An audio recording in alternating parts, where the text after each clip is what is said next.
Today we are dealing with two important terms in English language learning and teaching, that is ESL and EFL.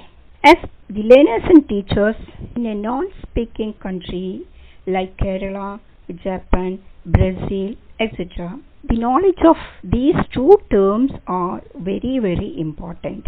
You can see it as similar. Though they seem similar, they have some key differences based on where and how English is being learned or taught.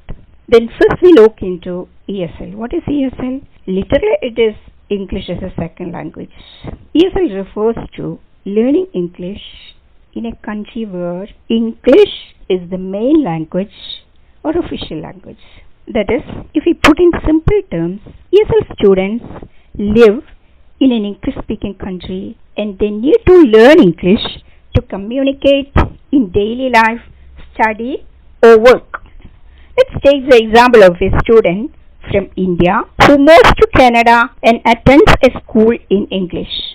Or mother tongue of this student may be Tamil, Malayalam, Marathi, Gujarati, etc. etc. But now he is attending a school in Canada where the Canadian people speak English locally. The student from India necessarily or compulsorily must learn English as ESL, English as a second language, because he has to communicate freely in daily life, he has to study, he has to work, everything he needed English. Let's take the example of a worker from Brazil who works in USA now. What happens there? This worker is living in United States now, where English is the main and official language. Why are they learning English?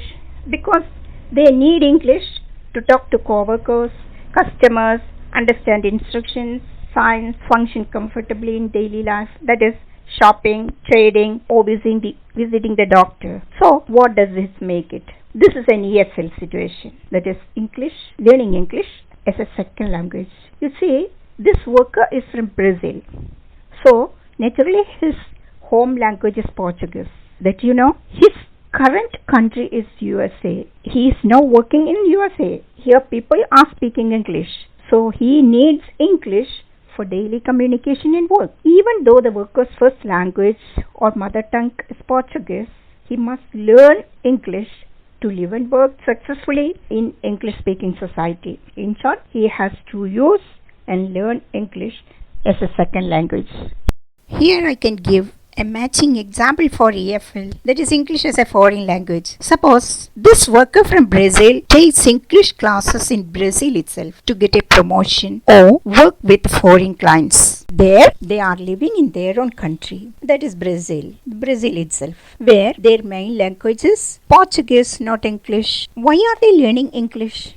Because they want to improve job opportunities, communicate with international clients, prepare for future travel or study abroad, or pass an English proficiency exam like TOEFL or IELTS. So what does this make it? This is an EFL situation, English as a foreign language. Even though the worker is learning English, he doesn't need it for daily life. Use it only for classroom purposes, for specific purposes such as job opportunities or future travel or study abroad or pass an English proficiency exam, etc. Because as we said earlier, Portuguese is the home language in Brazil. It is a non-English speaking country.